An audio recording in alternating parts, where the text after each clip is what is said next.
tengo el honor y el placer de estar aquí con ustedes compartiendo pues esta charla, tratando de reemplazarlo a él, pues que es una labor bastante complicada.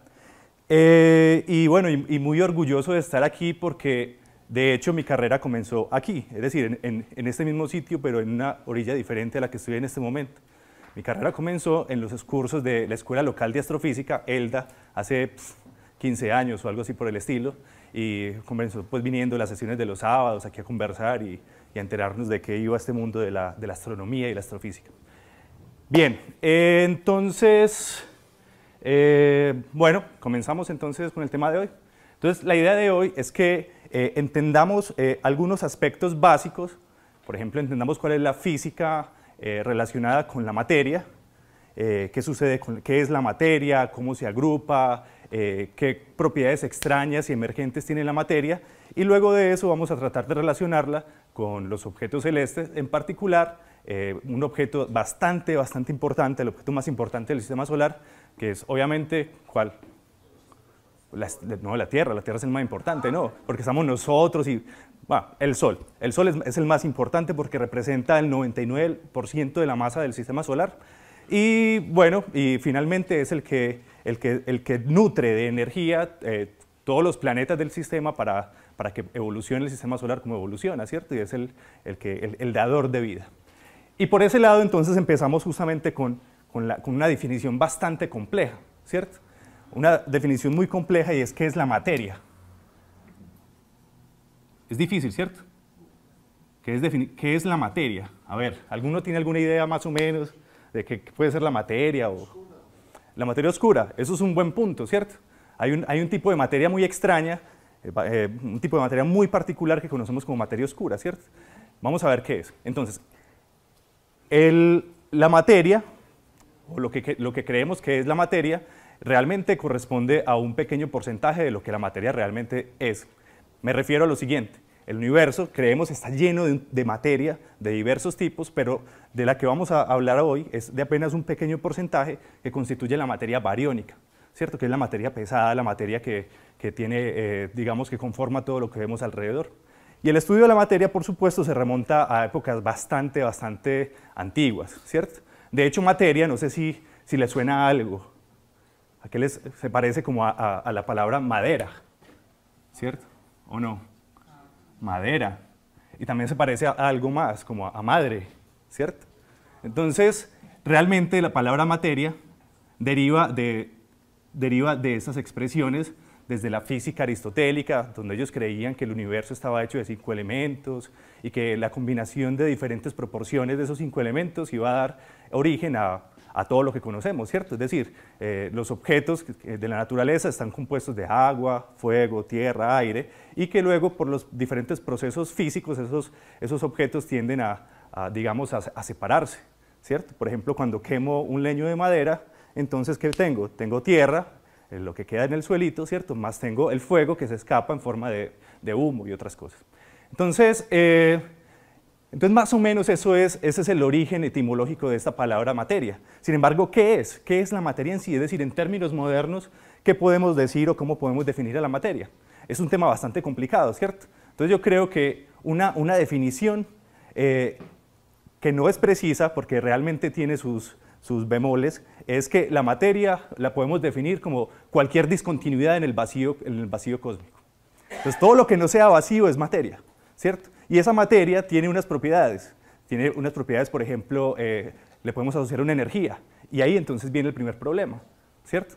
Porque la energía misma hace parte del vacío y entonces nos enfrentamos a un problema serio en términos, digamos, modernos. Bueno, pero para los términos prácticos, para lo que nos interesa en este momento, podemos definir simplemente la materia como una discontinuidad en el vacío del espacio, ¿cierto? Entonces, cuando hay una discontinuidad es que nos topamos con algo material, entre comillas, que ocupa un espacio, ocupa un volumen, ¿cierto? Le podemos asociar una cierta energía y, más importante que eso, le podemos asociar un estado. Bien, entonces, ¿qué sería la materia? ¿Cómo lo podríamos definir? Entonces, simplemente es una discontinuidad extraña en el espacio y el tiempo, ¿cierto? Que tiene unas determinadas propiedades. De hecho, la física se basa justamente en eso, en decir que el universo es esto que hay acá, esto que hay aquí es el universo, y ese universo está compuesto de diferentes cosas, de objetos, ¿cierto? Objetos, interacciones y una energía. Entonces, cuando la física quiere estudiar un fenómeno en particular o una situación particular, lo que hace es tomar este universo grande, donde está completamente todo lo que existió alguna vez, lo que va a existir, todo lo que ustedes pueden ver, y tomar una partecita. Tomamos una pequeña sección, a lo que llamamos sistema físico, y que ese sistema físico a su vez está compuesto de objetos, interacciones y energía, y separarlo del resto, y el resto lo llamamos el entorno. ¿Cierto? Entonces ese sistema físico, suponemos que existen unos objetos materiales que tienen unas ciertas propiedades que les permiten interactuar con otros. Entonces, ¿cuáles serían esas propiedades que tienen los objetos? Hola, Diana. Entonces, esas propiedades que tienen los objetos pueden ser, digamos, o cómo pueden interactuar los objetos entre sí. Pueden interactuar de forma gravitacional, ¿cierto? La gravitación es una interacción fundamental que, digamos, que funciona simplemente haciendo los objetos converger en un solo punto. O dicho de otra forma, hace que los objetos se atraigan mutuamente y los quiere mantener pegados, ¿cierto? Hay otro tipo de interacción, que es la interacción electromagnética. La interacción electromagnética es muy similar a la interacción gravitacional, pero muchísimo más intensa, y que tiene una propiedad adicional, que también, dependiendo de las cargas que tenga, entonces la carga es una propiedad de los objetos, es capaz de hacer que los objetos digamos, coalescan, se peguen, se junten, o son capaces de hacer que los objetos se repelen, dependiendo de una cierta característica a la que llamamos la carga eléctrica. Bien, y pueden interactuar mediante otras maneras que son un poco más exóticas, por ejemplo, la interacción nuclear fuerte, ¿cierto? ¿Qué es la interacción nuclear fuerte? ¿Alguno tiene alguna intuición acerca de ello? Lo vamos a conversar. Bueno, ¿qué? La de los átomos. La que tiene unida los protones y los neutrones. Exacto. Exacto. Siempre tenemos claro, hemos sabido o tenemos por ahí la idea de que cargas iguales tienen que repelerse según las propiedades, digamos, las propiedades electrostáticas. Entonces, cargas iguales se repelen, pero cuando yo tengo un núcleo de helio básicamente está compuesto de dos protones. Entonces, ¿qué hace que esos dos protones de cargas idénticas permanezcan juntos en el interior de un átomo? Entonces, lo que los mantiene juntos es que a separaciones muy cortas, muy cortas, aparece entre ellos una fuerza de ligadura muy intensa que se llama la fuerza nuclear fuerte, que es capaz de vencer a la repulsión electrostática.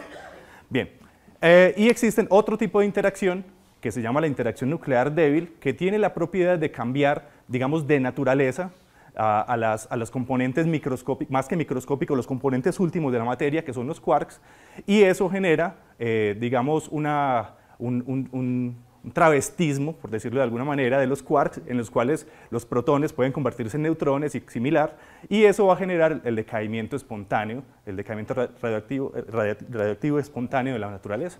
Bien, entonces, dependiendo de de cuáles sean las interacciones que estemos considerando, entonces la materia hecha de átomos, entonces va a tener un comportamiento particular. Entonces ellos pueden unirse mediante la interacción electromagnética, la interacción eléctrica y formar moléculas. Esas moléculas pueden unirse entre sí, formar sólidos, o pueden agruparse de diferentes maneras. En una estrella, las interacciones, digamos, la interacción más importante es la interacción gravitacional, que tiende a hacer converger los materiales en el centro, en algún punto, y le va a dar la geometría esférica y otras propiedades.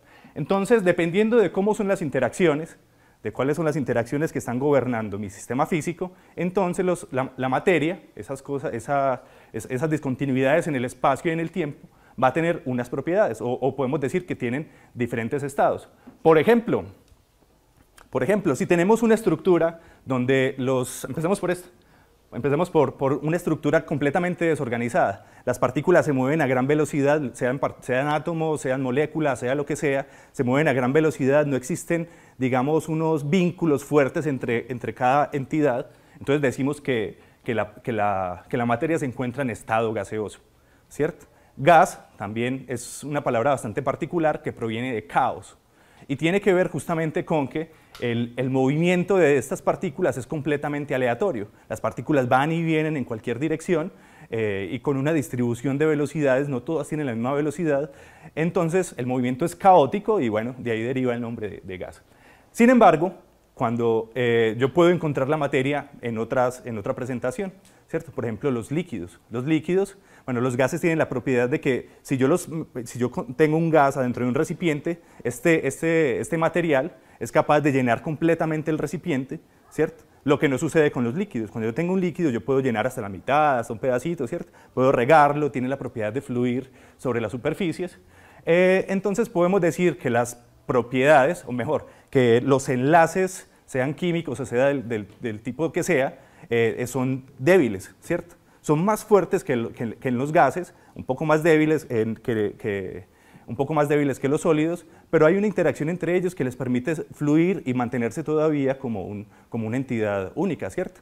Los líquidos, por ejemplo, los fluidos, tienen una característica y es que no responden a fuerzas puntuales. Si yo aprieto, digamos, un vaso de agua, meto un dedo, entonces el fluido es capaz de reacomodarse, es capaz de fluir alrededor de las paredes y cambiar su forma, ¿cierto? Pero no hay un comportamiento colectivo, solamente responde a un tipo de fuerza que se llama fuerza distribuida, o bueno, una fuerza que es distribuida, que la conocemos como presión, ¿cierto? Si yo empujo todo el área del fluido, entonces ya todo mi fluido se desplaza.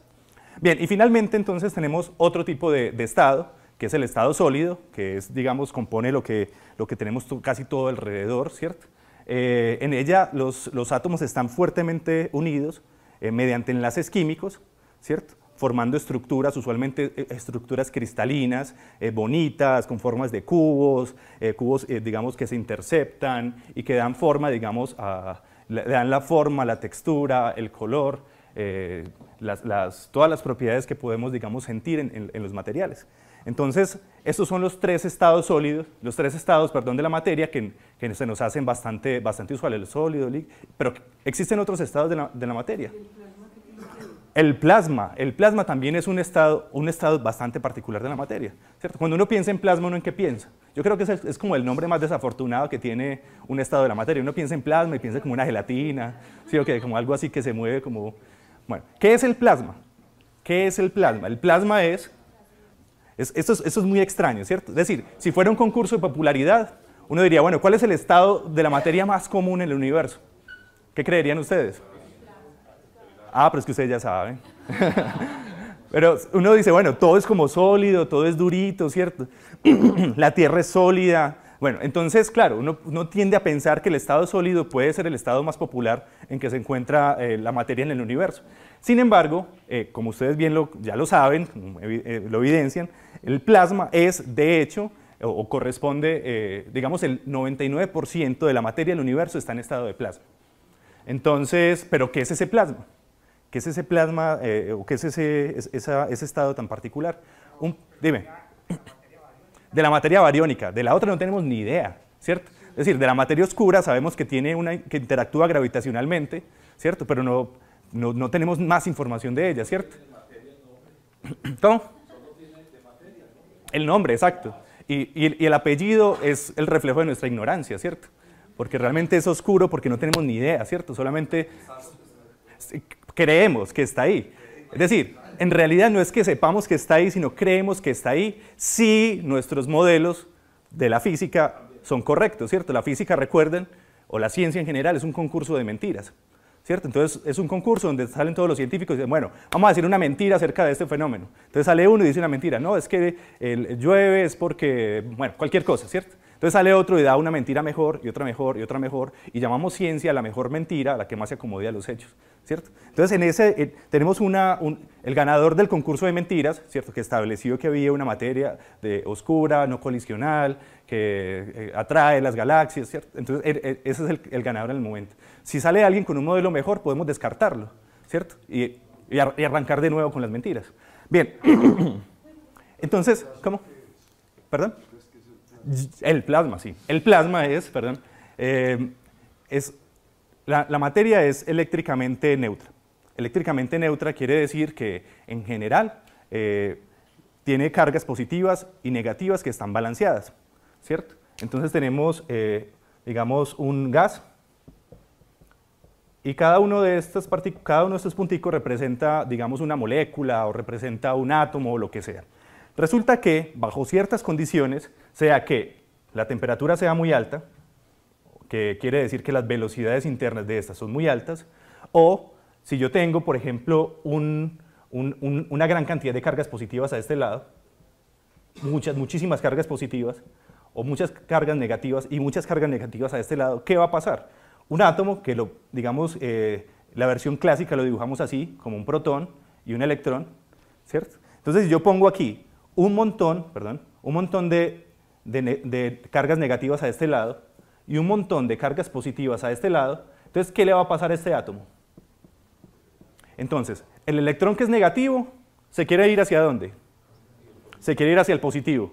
Y el protón, que es positivo, se quiere venir hacia la placa negativa, ¿cierto? Si esta diferencia de cargas, que la llamamos una diferencia de potencial o voltaje, es muy, muy alto, entonces va a suceder que el electrón puede ser arrancado de la carga positiva. Entonces, en el momento en que tengo una diferencia de potencial muy alta y el electrón es arrancado del núcleo, ¿cierto? O tengo velocidades muy altas donde los objetos están chocando constantemente, ¿cierto? Acercándose tanto que los electrones salen volados, entonces a esto lo llamo un plasma. Un plasma básicamente es un gas donde las cargas positivas y negativas han sido separadas. Entonces, un plasma es simplemente un gas donde las especies positivas y negativas se encuentran separadas debido a algún proceso físico en particular. Bien, entonces en este caso tendríamos... Sí. Si se separa ese electrón, ¿por qué tiene su propiedad? Pues se supone que está compuesto de protones y electrones. Si se separan, ¿por qué sigue siendo un gas? Bueno, es un gas porque las partículas se mueven libremente. Es decir, los electrones se están moviendo libremente por este espacio. Recuerden que aquí tenemos el caso de un solo protoncito, pero realmente tenemos un montón, ¿cierto? Un montón de carguitas. Entonces sale un electrón que fue separado de aquí y luego es capturado por acá, por este protón que le falta un electrón que también salió disparado. Entonces en ese caso se recombina y al recombinarse él emite energía, ¿cierto? Luego esa energía puede desencadenar otra ionización. Al proceso de quitar un electrón de un protón lo llamamos ionización. Un ejemplo de eso, un ejemplo de esto, a ver, ¿qué se me ocurre? Estas lámparas. Estas lámparas que hay aquí realmente son plasma. El plasma no es algo, digamos, exclusivo de las estrellas, ni exclusivo de las auroras boreales, ni nada por el estilo. Exacto, ajá. O esta cosa es un plasma ¿de qué? De mercurio. Adentro de estas lámparas, ¿ustedes han escuchado esto cuando se quiebra? ¿Cómo suena? No, nunca. No es como si se quebrara un cristal, sino que es como, realmente es una implosión. Estas cosas, para fabricarlas, le sacan el aire que hay en el interior, se crea un vacío, ponen una pequeña cantidad de, adivinen qué, mercurio, una pequeña gotica de mercurio, que debido a la baja presión, como vamos a ver enseguida, es capaz de evaporarse, luego le pone una diferencia de potencial, que es esto, es decir, lo conectamos a la luz, y lo que sucede es que las cargas se separan y empiezan a recombinarse y a emitir luz. De hecho, el revestimiento que tiene, que es de color blanco o amarillento, que le da el aspecto de luz clara o luz blanca, es un pequeño recubrimiento de fósforo y otros materiales, que lo que hace es atrapar un fotón de alta energía y partirlo en varios fotoncitos de baja energía, de modo que de baja energía es lo mismo que decir que de diferentes colores, de modo que cuando lo vemos de color blanco. Entonces, esto es un ejemplo, digamos, usual del plasma. Otro ejemplo de un plasma. Esto, los metales. Los metales son realmente una estructura cristalina en estado sólido, pero tienen un exceso de electrones.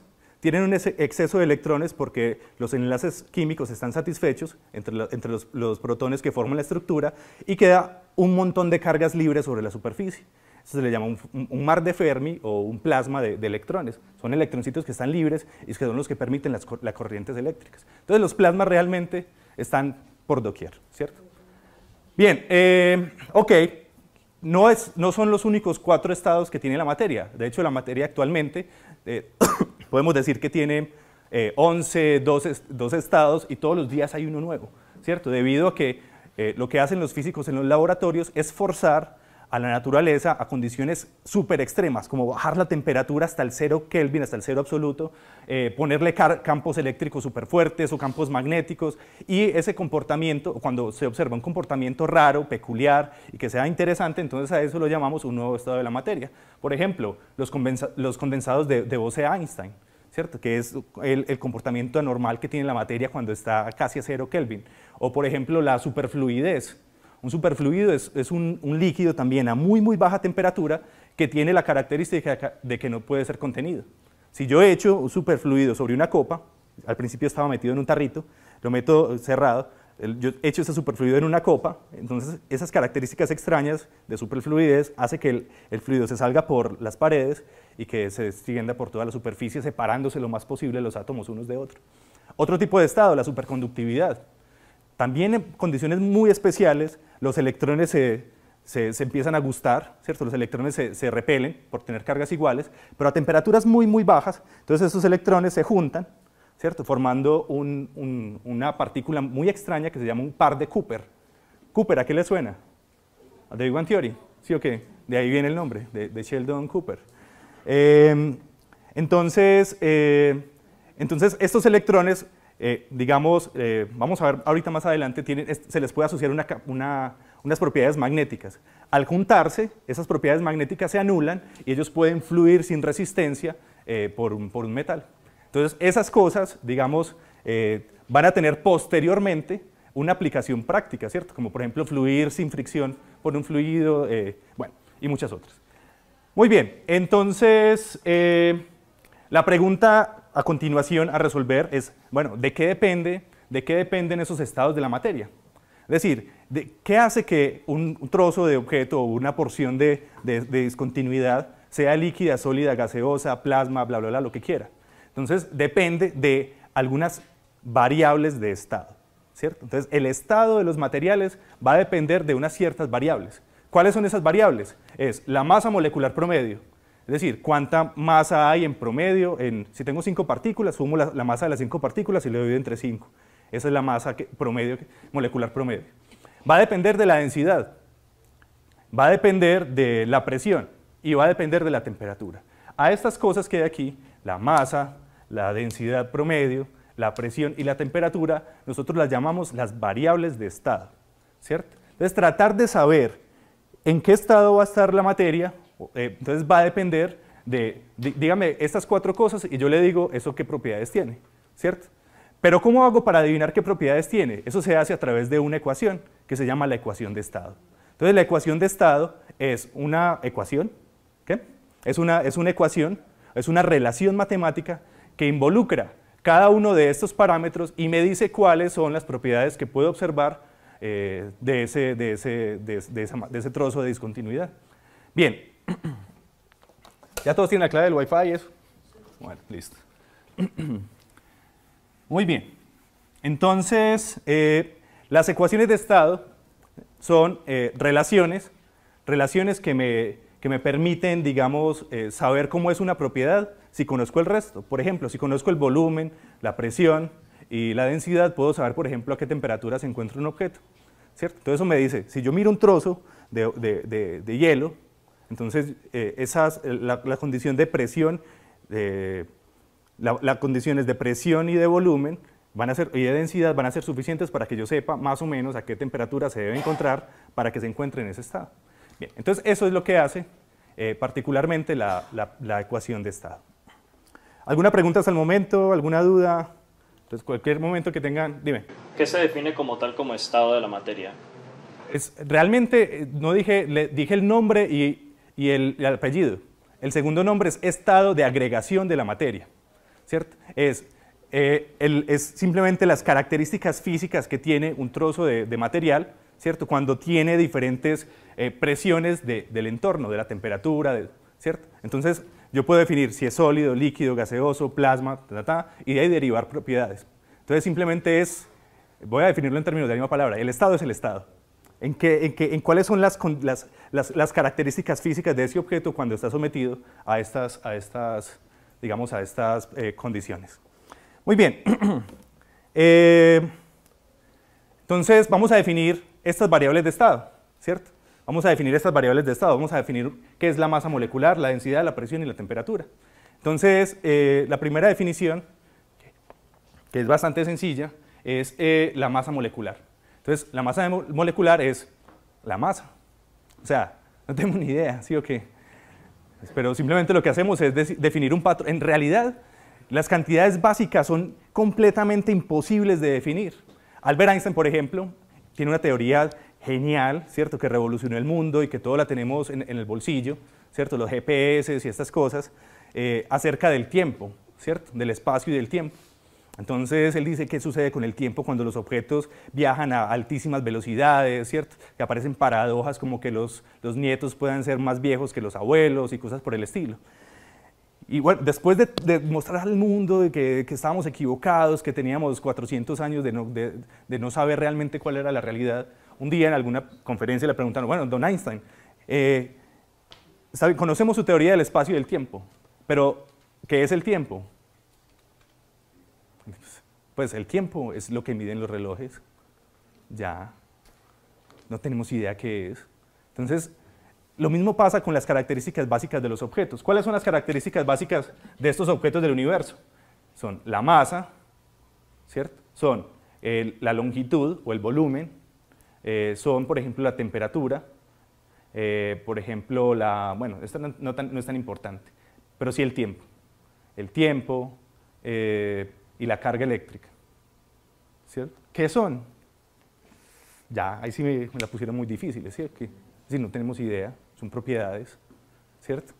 Y ahí está el principal error, ¿cierto? Usualmente creemos que la ciencia responde a preguntas como ¿por qué?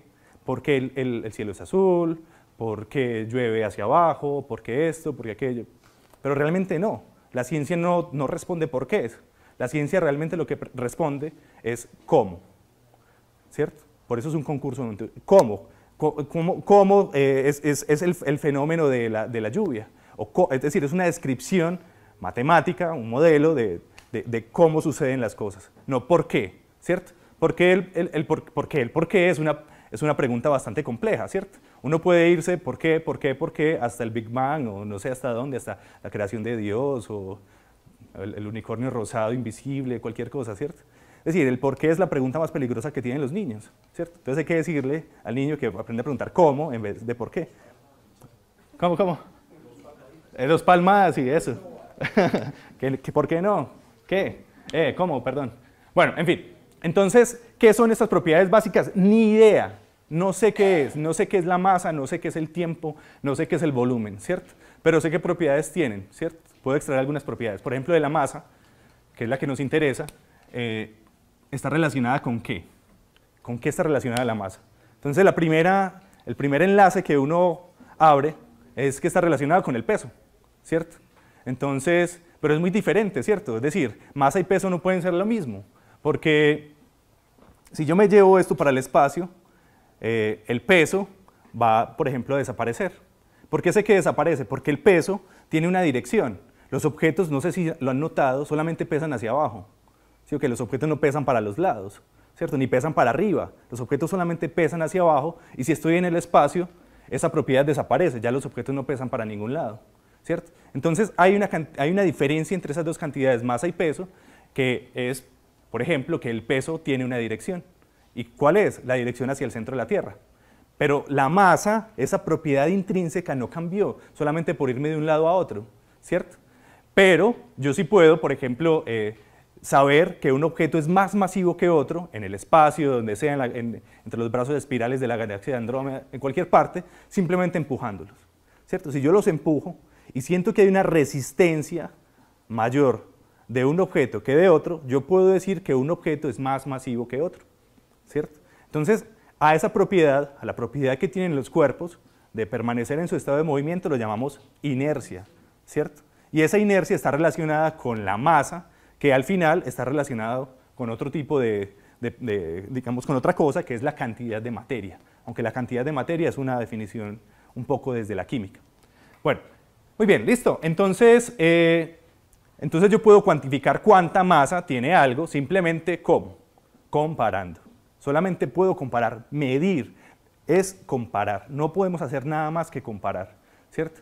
Es decir, no podemos, cuando hablamos de masa, decimos, no sé, 5 kilos de maíz.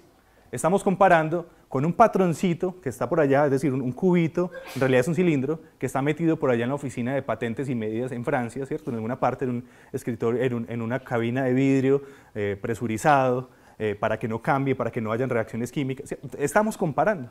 Entonces, cuando hablamos de la escala atómica, de la escala de lo muy pequeño, entonces lo que hacemos es comparar las moléculas con algo básico. ¿Y qué es lo básico? ¿Qué es más básico que el hidrógeno? Exacto, nada más. El hidrógeno es un átomo bastante sencillo, ¿cierto? Es un átomo que se compone de un protón.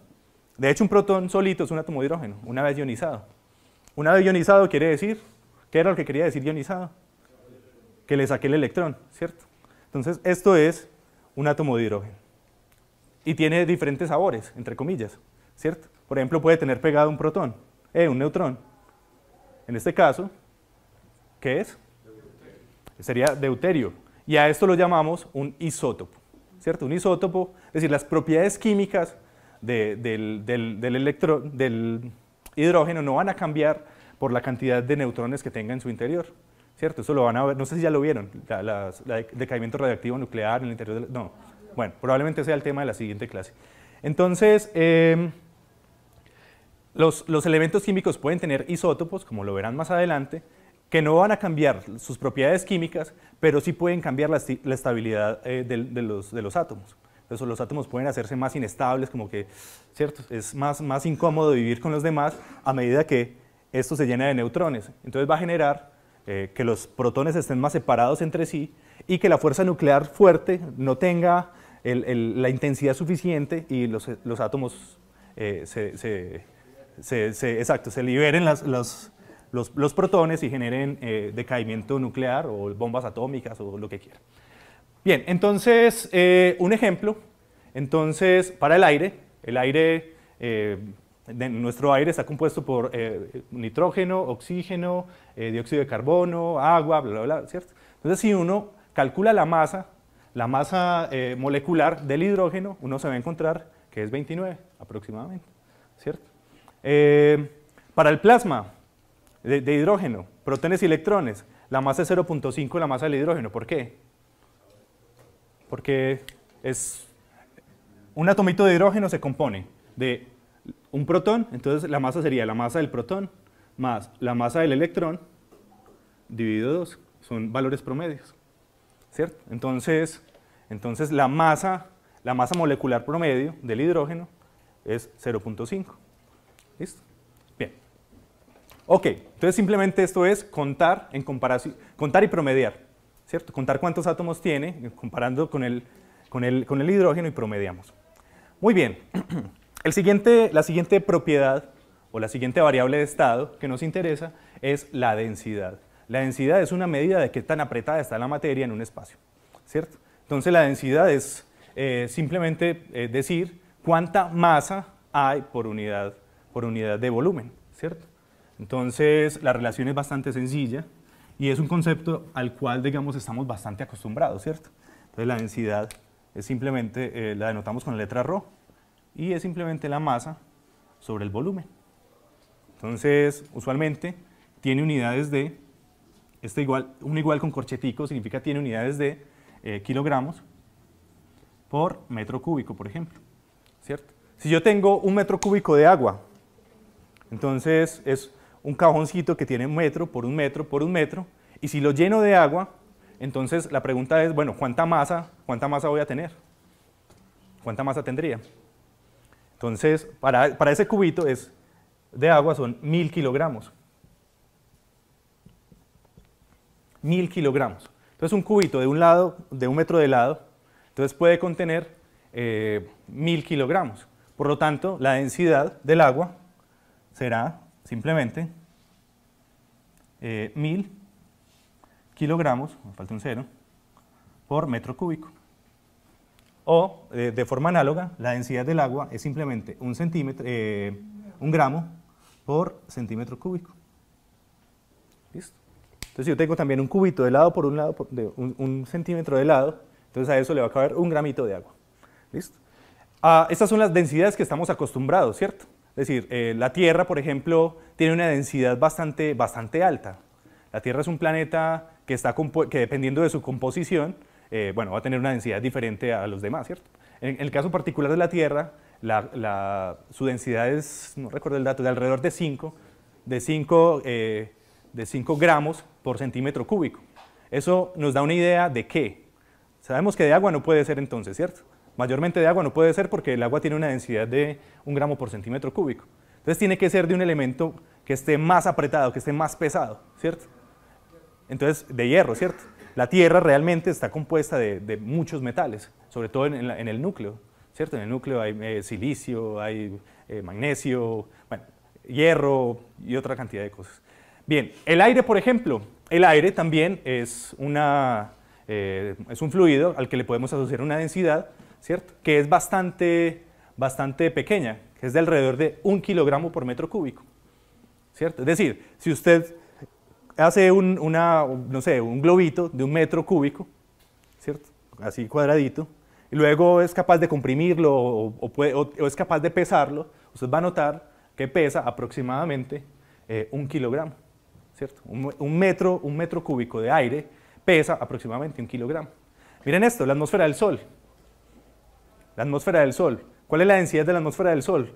2 por 10 a la menos 4 kilogramos por metro cúbico. Ese valor es muy grande y muy pequeño. Es muy pequeño, ¿cierto? Esto es una 10.000ª de kilogramo. Es nada, es decir, 1 metro cúbico en la vecindad del Sol, bueno, de la atmósfera del Sol, entonces va a tener una densidad extremadamente baja, va a haber una cantidad muy baja de partículas. ¿Por qué? Porque es que esto es muy engañoso. La atmósfera del Sol, usted dice, bueno, ¿la atmósfera dónde? ¿Cierto? La atmósfera del Sol realmente, vamos a ver en la siguiente sección, se extiende por todo el sistema solar. Estamos viviendo dentro del Sol, de la atmósfera solar. La nebulosa de Orión, miren esto, esa imagen bonita que vemos ahí abajito del cinturón de Orión, ¿cierto? Esa nebulosa, cuando los cálculos indican que su densidad es de 2 por 10 a la menos 11 kilogramos por metro cúbico. Es muy poquito, es decir, esa imagen que vemos espectacular y que nos muestran en imágenes a colores, realmente es muy escasa, la densidad es muy pequeña. Y una enana blanca, finalmente, siguiendo con el hilo de los casos anómalos, es de 10 a la 9. ¿Cuánto es 10 a la 9? Estos son 1.000 millones de kilogramos por metro cúbico, ¿cierto? 1.000 millones de kilogramos en un solo metro cúbico, ¿cierto? Es un dato, pues, una densidad absurda, ¿cierto? Es un caso completamente degenerado de la materia, donde la gravedad triunfó sobre la presión que mantiene la estrella, y la materia es capaz de compactarse digamos, a valores bastante inusuales. Muy bien. Ok, entonces, evidentemente, si uno conoce la masa y el volumen, uno puede determinar de forma sencilla cuál es la densidad media de algún objeto, ¿cierto? Entonces, por ejemplo, para el Sol, su masa es de 2 por 10 a la 30 kilogramos, el radio es aproximadamente de 700.000 kilómetros, el volumen es 4/3 de pi por r al cubo, ¿cierto? 4/3 de pi es 13, ¿cierto? Este 13 que hay aquí no se les haga raro, es simplemente 4/3 de pi. ¿Cómo? Exacto, cálculo de servilleta, exacto. Entonces nos da que el Sol tiene una densidad parecida al agua. Entonces nos da una densidad de 1.000 kilogramos por metro cúbico. ¿Cierto? Bien, ok. Entonces el Sol es líquido. Bueno, vamos a ver. Ok, entonces de forma muy sencilla podemos determinar la densidad de un objeto, y más o menos la densidad nos puede dar un indicativo de cuál es el estado en el que se encuentra. Hay casos supremamente absurdos o supremamente extraños. Por ejemplo, el agua. El agua tiene un comportamiento bastante inusual, que gracias a ese comportamiento inusual la Tierra pudo sobrevivir a las épocas de las glaciaciones, por ejemplo. ¿Y cuál es ese comportamiento inusual? Que el agua, cuando se congela, cuando cambia de estado de sólido a líquido, ella disminuye su densidad, que es algo súper inusual. Normalmente uno vería que cuando disminuye la temperatura, la densidad tiende a disminuir porque las vibraciones de las partículas están más diezmadas, ¿cierto? Entonces tienden a ocupar menos espacio. Entonces, lo que sucede es que extrañamente, cuando se cristaliza la sustancia, los tamaños intraatómicos se aumenta, ¿cierto? Y la densidad disminuye. Cuando la densidad disminuye, vamos a ver enseguida, los objetos, el hielo va a flotar sobre el agua que tiene una densidad mayor. Eso hizo que durante las glaciaciones se formara una capa de hielo sobre los lagos, sobre los mares, y los peces pudieran vivir tranquilos en el interior que seguía siendo líquido. Caso contrario, si la densidad del agua disminuyera con la temperatura, entonces empezaría a congelarse desde abajo y al final quedarían los pececitos o lo que fuera muertos sobre la superficie o algo así por el estilo. Bueno, en fin. Ok, muy bien. Bueno, y ese es el siguiente estado del que queremos conversar, la temperatura, ¿cierto? La temperatura es digamos, un parámetro bastante difícil, es muy difícil o ha sido muy difícil digamos, de definir o de que nos pongamos todos de acuerdo, ¿cierto? Por ejemplo, a ver, ¿quiénes tienen calor en este momento? ¿Prendemos el aire o qué? ¿Calor? ¿Cierto? No, nada, calor sí, ¿dónde prende el aire en serio? ¿Está dando calorcito, sí o qué? Claro, de hecho la temperatura tiene su rasgo de subjetividad, ¿cierto? Tiene sus tintes de subjetividad, porque la temperatura es un indicio de qué tan caliente o qué tan frío es un objeto, ¿cierto? Esto por aquí para mí está hirviendo, esto es como, pues, la temperatura es demasiado alta para mí en este caso. Entonces la pregunta es, o la pregunta con la que tuvieron que lidiar durante mucho tiempo es, ¿cómo ponemos de acuerdo a todo este montón de gente que tiene sensaciones diferentes acerca de qué está caliente y qué está frío? Entonces, ¿está frío o está caliente? Caliente, ¿sí o qué? Yo voto por caliente. A ver, ¿las mujeres qué dicen? Caliente también. Pues ya, está caliente, nos ponemos todos de acuerdo.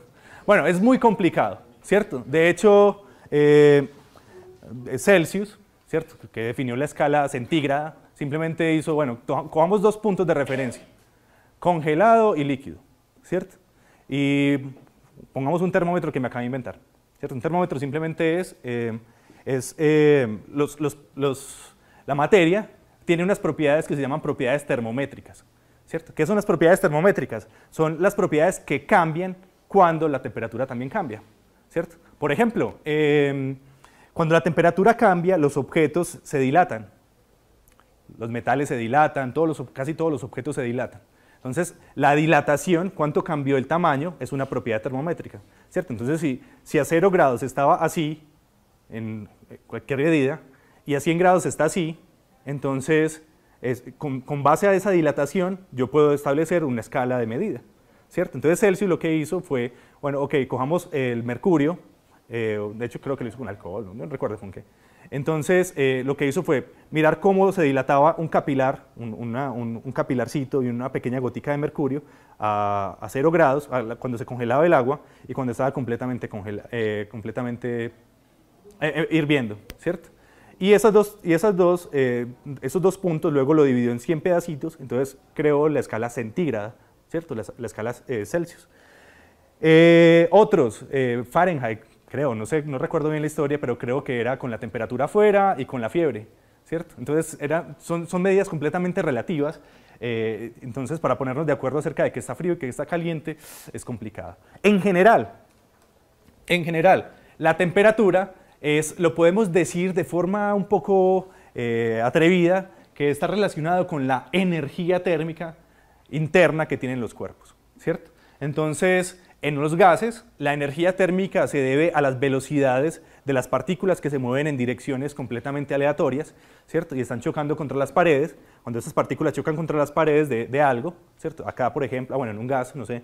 Entonces, yo pongo mi mano, ¿y qué sucede? Sucede que esas vibraciones son transmitidas por colisiones a los átomos que tengo en mi piel, ¿cierto? Entonces las moléculas de mi piel empiezan a vibrar, los sensores nerviosos empiezan a vibrar con una cierta velocidad y dependiendo de la temperatura, puede mandar un impulso al cerebro y decir que sea interpretado como peligro, como te quemaste, ¿sí o qué? Entonces, dependiendo de esas oscilaciones de los materiales, yo pongo mis sensores nerviosos con ella y puedo determinar si algo está caliente o no con base en qué tan peligroso es para la vida, por ejemplo. En caso de eso para los gases, entonces son golpeteos de las partículas con las paredes, o pueden ser simplemente vibraciones de las estructuras cristalinas, ¿cierto? Entonces las estructuras cristalinas que son protón, protón, protón, protón, o protones, lo que sea, y hay electrones que están siendo compartidos entre ellos. A medida que aumenta la temperatura, entonces estas cosas empiezan a oscilar, como si fueran un sistema de resortes que están pegados, ¿cierto? Entonces estos empiezan a oscilar, a oscilar, a oscilar, a oscilar. Entonces, ¿qué voy a ver en promedio? ¿Cierto? Lo que nosotros vemos en realidad, el mundo clásico, el mundo que tenemos acá, no es más que un promedio del mundo cuántico. En el mundo de lo microscópico, las cosas están sucediendo de una cierta manera, pero nosotros solamente vemos los efectos promediados. Entonces, cuando estas moléculas empiezan a oscilar, entonces ¿yo qué veo? Yo veo que realmente el objeto, a nivel macroscópico, veo que el objeto cambió de tamaño. Es más grande porque las partículas están oscilando con mayor amplitud, ¿cierto? Pero mientras están más frías se ven más pequeños los objetos porque las oscilaciones son más cortas. Entonces, el mundo clásico, el mundo como lo vimos hasta principios de 1900, era el mundo promedio, ¿cierto? Pues donde estábamos promediando todas las propiedades cuánticas y posteriormente empezamos a descubrir cuáles son esas propiedades intrínsecas, ¿cierto? Entonces nace la mecánica estadística. La mecánica estadística lo que dice es, dependiendo de las propiedades de la materia, ellas van a tener unos comportamientos colectivos muy particulares, ¿cierto? Que se pueden ver como unas variables de estado, temperatura, presión, densidad, entropía, ¿cierto? Pero no son más que las propiedades en términos de velocidades y posiciones de las partículas cuánticas o partículas microscópicas.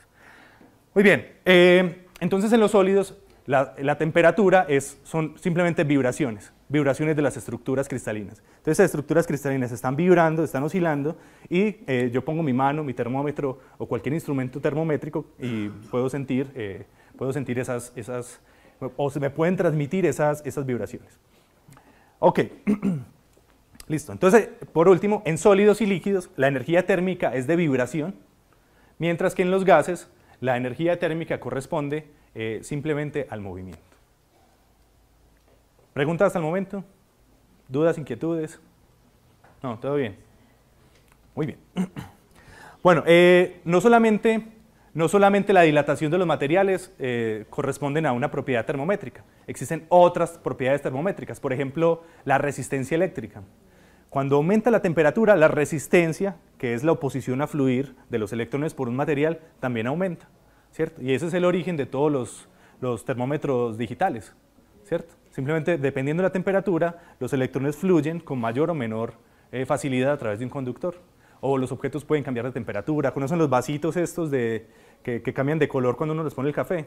Bueno, eso podría ser definido como una propiedad termométrica. Cambió el color, entonces la temperatura cambió. La nueva ciencia, o digamos la ciencia que se hace actualmente basada en el conocimiento de la mecánica cuántica, lo que quiere hacer es modificar esas propiedades cuánticas para que varíen dependiendo de la temperatura, por ejemplo, ¿cierto? Entonces podemos hacer prendas o vidrios que dependiendo de la temperatura cambien su color y que les permitan que ingrese más calor a la habitación o que sea reflejado. Entonces estamos en la época de los materiales, ¿cierto? Donde vamos a ver qué cosas muy interesantes van a suceder en tiempos... Mario. Dime. Como vimos, la escala significa y panes y bloques, pues son, digamos, algunas muy aplicadas. Sí. ¿Qué características tiene la Kelvin para ser aceptada? ¿Por qué se llama la escala absoluta? Bueno, con la Kelvin hay algo muy particular. Y era lo siguiente. Ellos tenían diferentes gases. Entonces empezaron a enfriarlos, pues a calentarlos y a enfriarlos. Entonces empezaron a hacer un grafiquito muy sencillo. Un grafiquito de estos X contra Y. Entonces tenían en este eje la temperatura y en este eje el volumen, ¿cierto? Entonces lo que estaban haciendo simplemente estudiando el estado, ¿cierto? Mirando cómo se comportaban las variables de estado para diferentes gases. Entonces ellos cogieron, digamos, un gas de argón.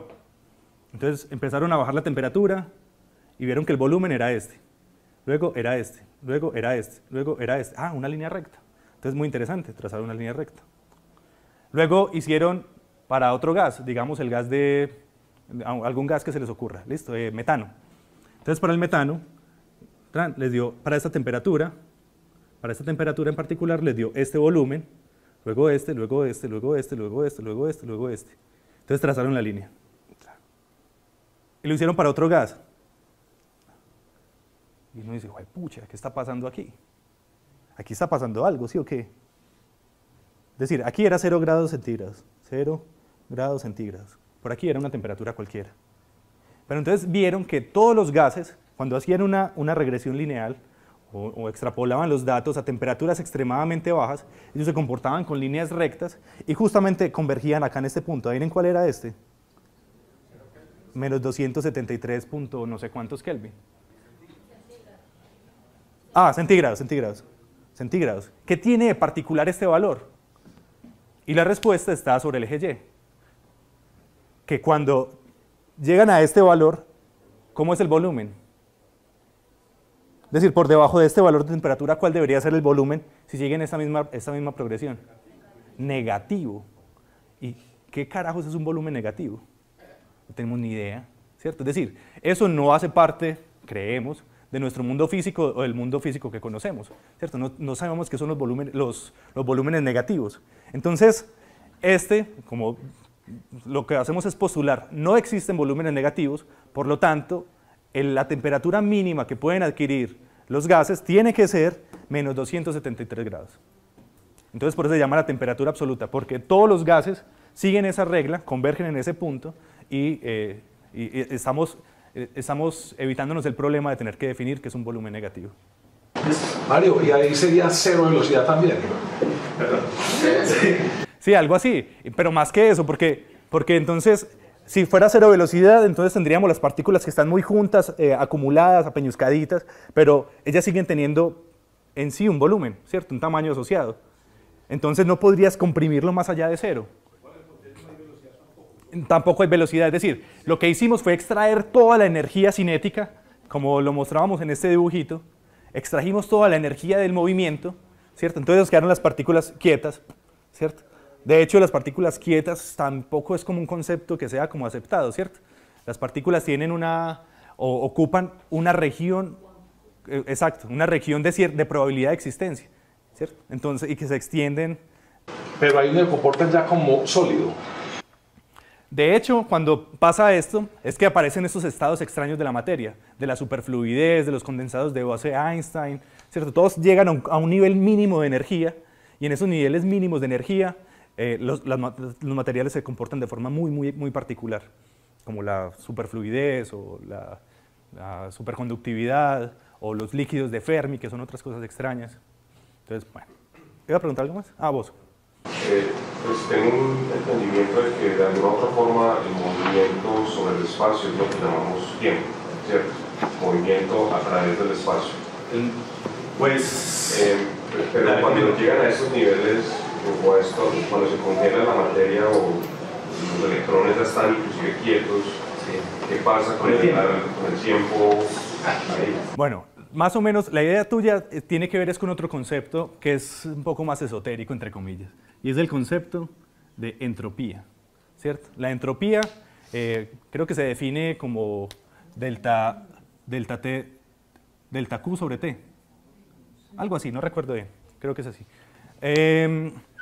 Esto a nivel macroscópico, a nivel de lo grande, pero a nivel de lo muy pequeño, creo que se define como K por el logaritmo natural de la cantidad de microestados disponibles en el sistema, una cosa así, ¿cierto? Eso es el macromundo y este es el micromundo.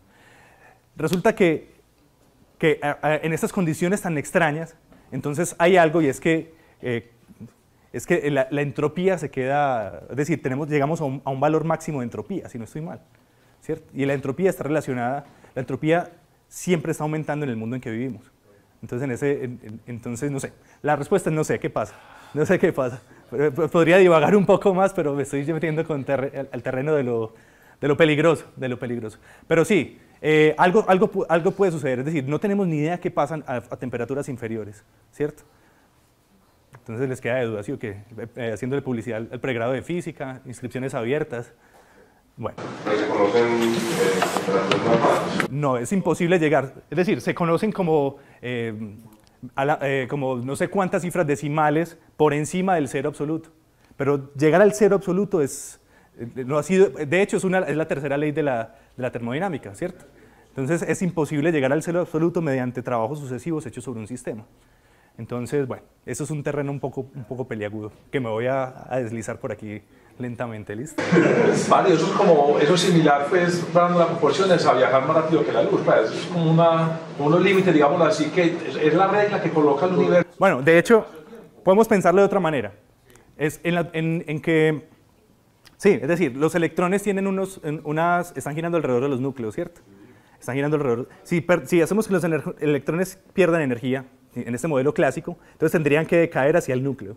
Y al decaer ellos tendrían que moverse a velocidades muchísimo más altas que la velocidad de la luz para poder sobrevivir. Es decir, la materia está en un estado bastante extraño, bastante particular, que, bueno, que apenas estamos explorando. Sí, es un terreno súper interesante. Y peligroso, ¿cierto? Porque cualquier cosa que diga puede ser usada en mi contra, y además hay video y eso. Entonces, no quiero que quede la evidencia, ¿listo? Bueno, hola. Pero es que efectivamente, cuando te contestas a Oscar, que lo que tiene que ver con la entropía, lo que está diciendo es que hay una flecha del tiempo que parte de un punto hacia adelante. O sea, lo que pasa es que no quise meterme por allá porque realmente lo que está siempre aumentando es la entropía completa del universo, de este universo que habíamos dibujado por acá. Entonces no sé en este punto qué sucede. Es decir, en este caso particular donde tenemos un cuadrito con un sistema que tiene unas características muy especiales. Entonces, no sé, me da un poco de susto, digamos, meterme en ese terreno de especular en esa dirección porque, bueno, en fin, es complicado. Bueno, volvamos a cosas más mundanas, ¿cierto? La presión. La presión. Entonces, miren que lo que estamos haciendo es simplemente definiendo cada una de estas cosas, de estas propiedades, y nos hemos metido en unos líos tremendos, ¿cierto? Sobre todo por acá. Entonces, la presión es simplemente, digamos, como la tendencia que tienen los gases a dispersarse, ¿cierto? La tendencia que tienen los gases a dispersarse, entonces a eso lo llamamos presión. Entonces tenemos un gas y si lo metemos dentro de un recipiente, ese golpeteo de las moleculitas o de las partículas del gas sobre las paredes del recipiente, a eso es lo que llamamos presión, ¿cierto? Entonces, hay presión siempre y cuando digamos, los gases estén confinados, ¿cierto? ¿Cómo podemos confinar un gas? Exacto, esa es la pregunta esa es la respuesta que pensé que no me iban a decir. La primera es inflar un globo. Uno infla un globo, ya está confinado un gas, ¿sí o qué? Pero esa tenemos unas paredes externas que lo que hacen es confinarlo, ¿cierto? Y se mantiene hinchado debido a la presión que hay. ¿Cómo? Ajá. Bueno, entonces, debido a la presión que hay con las paredes. Pero otra forma es mediante la gravedad, ¿cierto? La gravedad tiene acción infinita y tiene la propiedad de atraer, de confinar, ¿cierto? Entonces, sobre la superficie de los planetas, que son masivos, entonces ellos pueden atrapar o pueden mantener el gas que sale del interior por volcanismo, o pueden atrapar el gas primigenio de la formación del sistema planetario y digamos, confinarlo alrededor. Entonces, la presión es una cantidad que la definimos simplemente como una fuerza sobre un área en particular, ¿cierto? Una fuerza sobre un área. Entonces,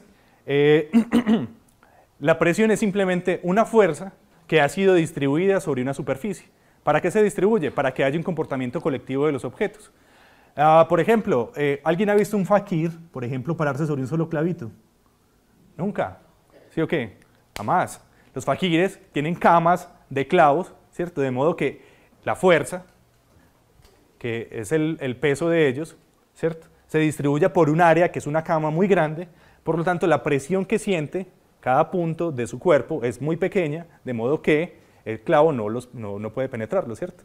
¿O alguien lo han pisado alguna vez con un tacón? A mí no. Pero yo creo que debe doler mucho. ¿Sí o qué? Ah, ¿o sí?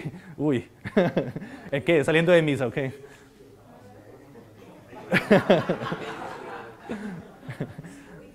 Bueno, es muy diferente si te pisan con unos zapatos planos, ¿cierto? A si te pisan con un tacón. O, por ejemplo, caminar en la nieve, ¿cierto? No sé cómo se llaman, digamos que llaman raquetas, Se ponen las raquetas ahí para que tengan un área superior, ¿cierto? Y el peso se distribuya en un área mayor y que el peso no sea, digamos, suficiente como para penetrar, para romper el hielo, ¿cierto? Bueno, entonces es una fuerza distribuida que experimentan, digamos, todos los objetos cuando están sumergidos, por ejemplo, dentro de una superficie. A nivel del mar, ¿cuál es la presión atmosférica?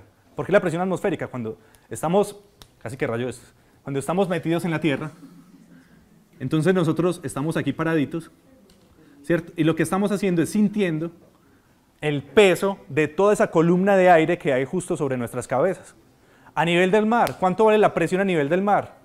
Una atmósfera, ¿sí o qué? Es decir, o un bar, ¿cierto? Un bar o una atmósfera de presión, claro, estamos soportando. Entonces, ¿eso qué va a hacer? Hacer que seamos más pequeñitos, nos encojamos un poquito, ¿cierto? Entonces, uno en el espacio debería medir un poquito más, porque no siente esa presión de la atmósfera pues, sobre los hombros, ¿cierto? Bien, ok. Hay otro tipo de presión, bueno, que es la presión hidrostática. La presión hidrostática es la presión que experimentan los objetos cuando están sumergidos a una determinada profundidad en un fluido. Entonces, vamos a hacer esta deduccióncita porque es muy sencilla, yo sé que a ustedes les encanta la matemática, ¿cierto? Por eso están aquí. Entonces, tenemos algunas relaciones básicas. Por ejemplo, sabemos que la densidad es igual a la masa sobre el volumen, ¿cierto? Y tenemos que la presión es igual a la fuerza sobre un área. Bien, entonces, vamos a suponer que tenemos un objeto y que tiene una superficie, un área A, y lo ponemos al interior de un fluido. Entonces tenemos aquí nuestro objeto. Entonces vamos a dibujarlo acá. Este es un recipiente y tenemos, esta letra se llama ρ. ρ significa densidad o representa la densidad. Esta es la masa y este es el volumen. Bien, entonces de aquí podemos deducir algo muy sencillo y es que la masa es simplemente igual a la densidad por el volumen. Fácil, ¿sí o qué? Entonces, supongamos que tenemos un objeto aquí que tiene un área A. Entonces este objeto va a experimentar el peso de toda esta columna de fluido que hay acá y que tiene densidad ρ. Entonces la pregunta es, ¿cuánto pesa esta columna de agua? ¿Cuánto pesa Pues ¿cuánto pesa? Pues muy fácil. El peso es igual a la masa por la gravedad, ¿sí se acuerdan o no? Bueno, acuérdense por allá del colegio, pues la primera clase en décimo. El peso es igual a la masa por la gravedad. Bien, supongamos que él está sumergido a una profundidad Y. Entonces, medido desde aquí, esto acá mide Y, o medido desde acá mejor, esto mide Y. Muy bien. También recordemos que el volumen es igual a el área de la base por la altura. Entonces, A por H. Entonces, vamos a ver, esto, reemplazando este volumen acá, entonces vamos a ver que la masa, esta masa que hay aquí, que tiene un peso, que tiene una masa, densidad por volumen, es lo mismo que escribir densidad por área por H.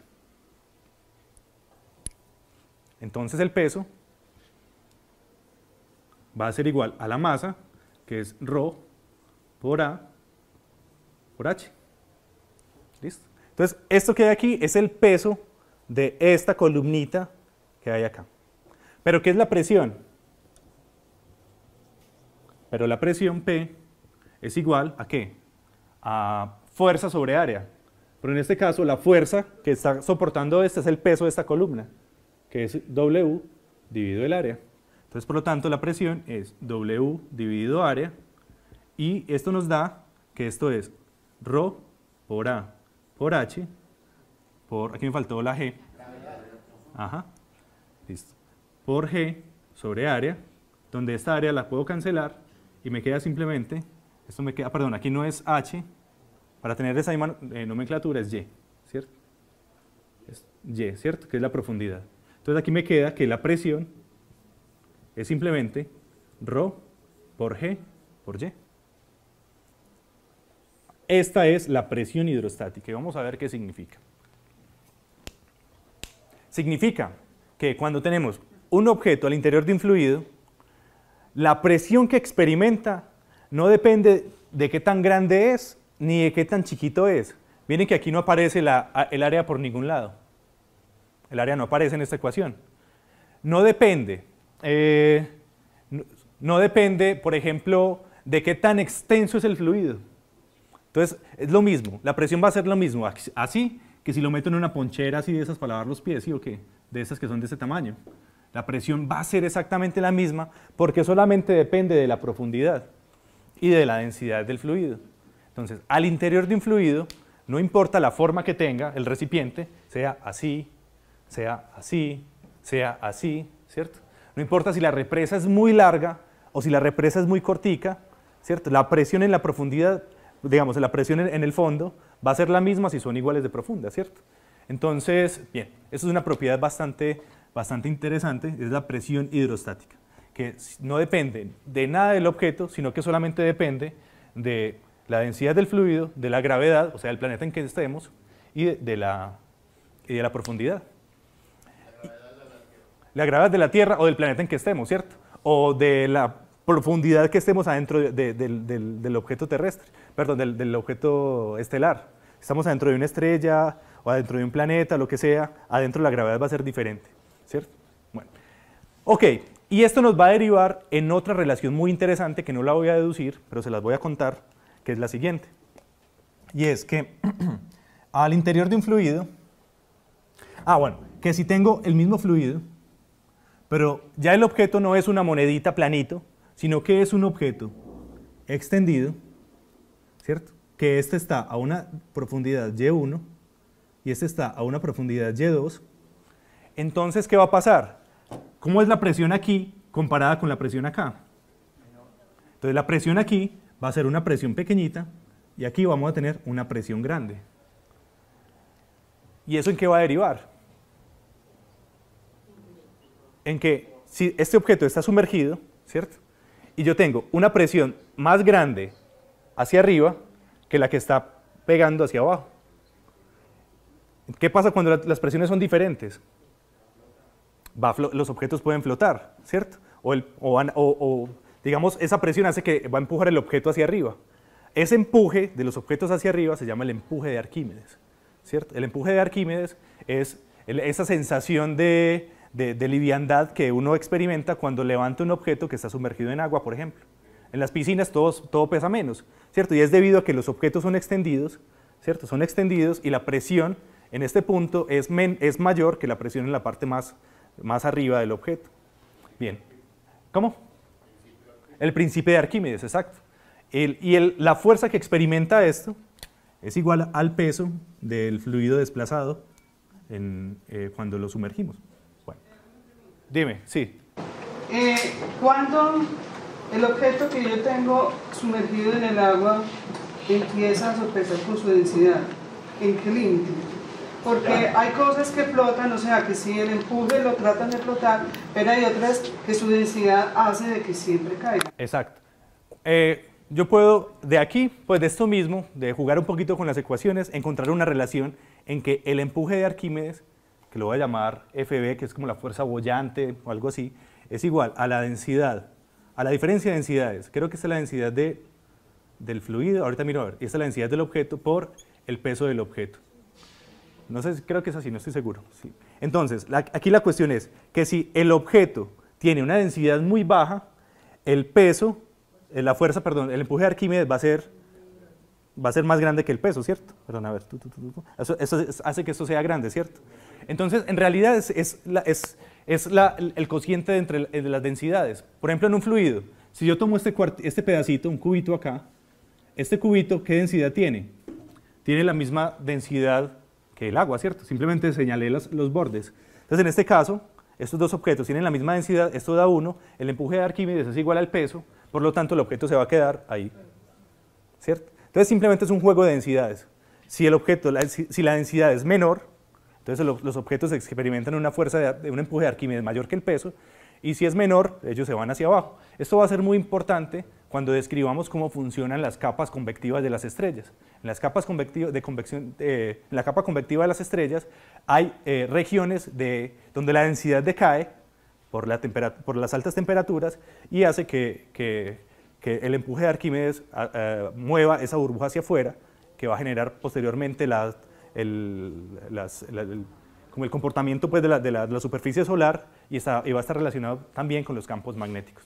Bueno, un ejemplo de la presión hidrostática a 10 metros adentro del mar es la presión hidrostática más la presión atmosférica.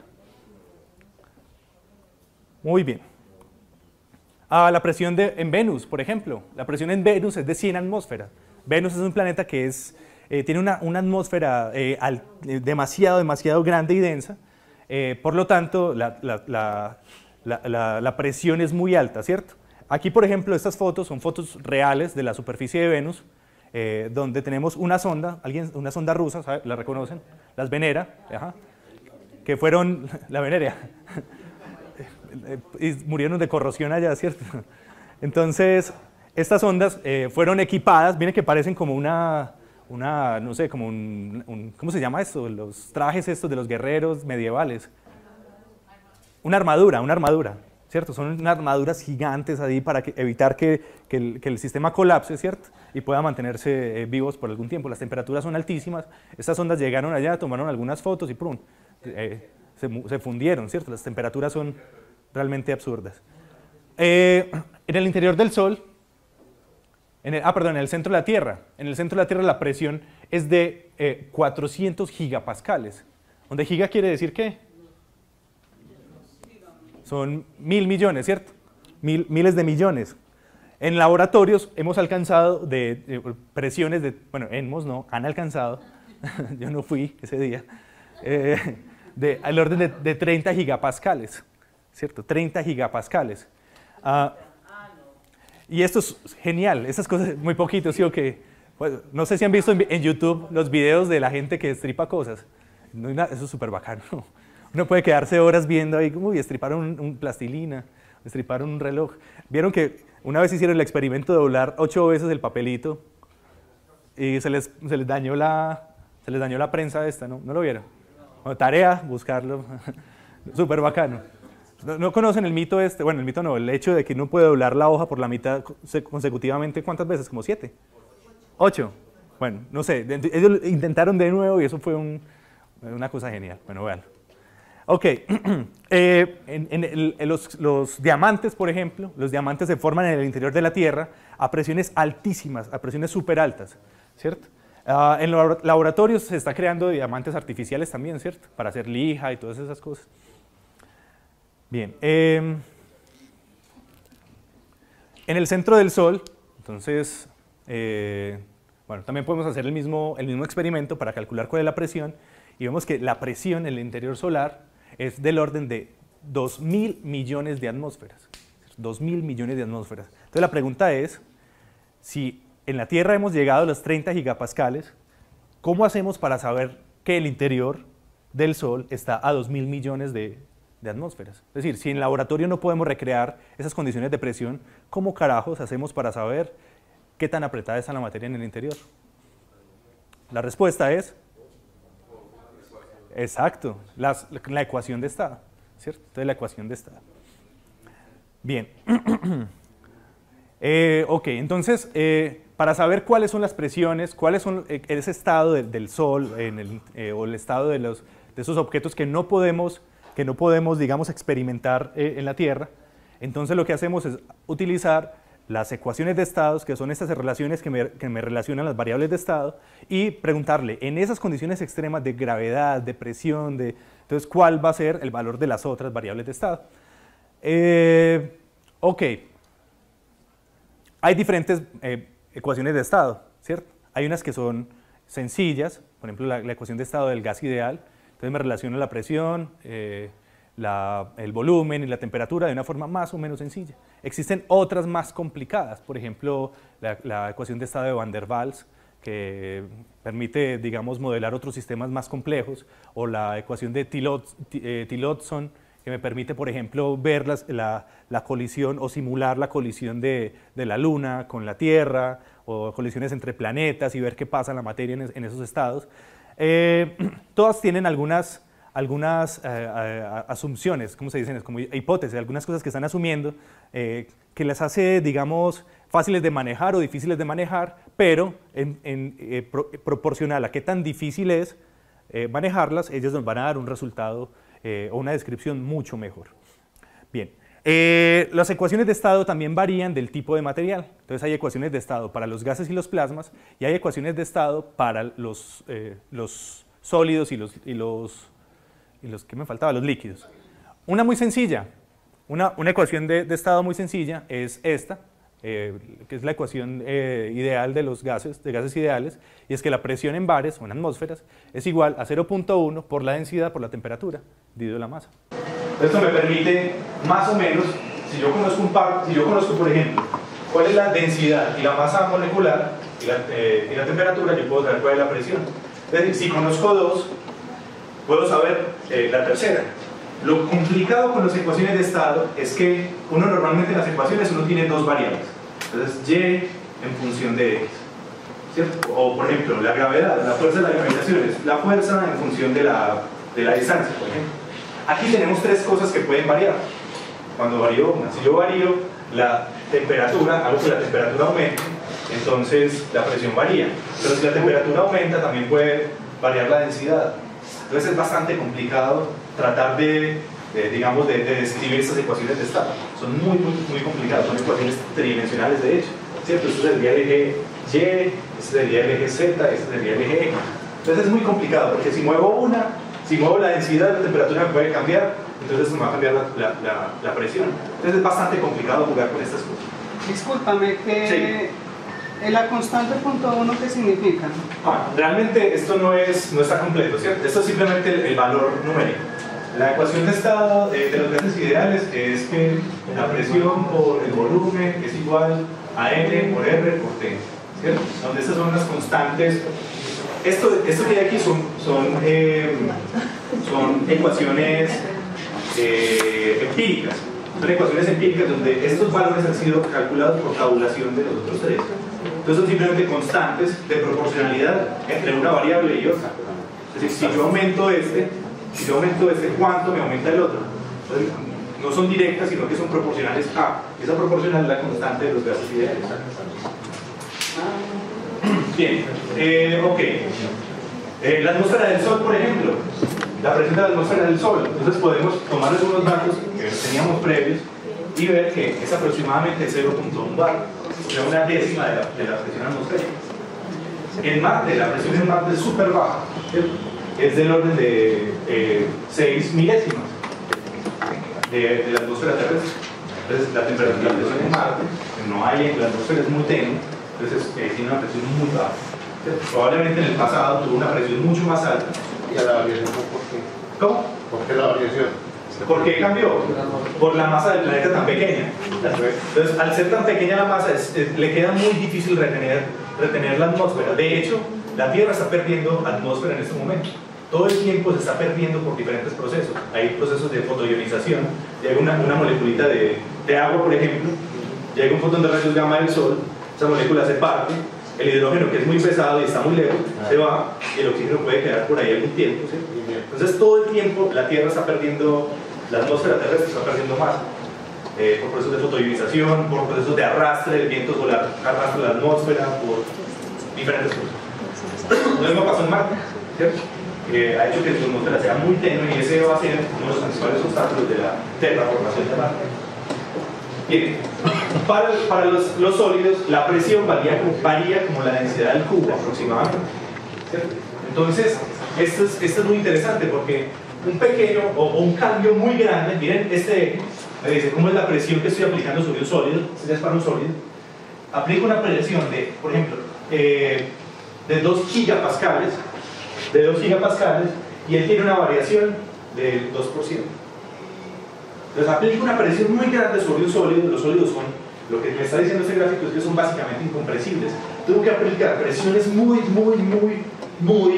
grandes para que su variación sea, por ejemplo, una variación del 20%, tengo que aplicar una presión de 12 gigapascales, o sea, de 12.000 millones de pascales.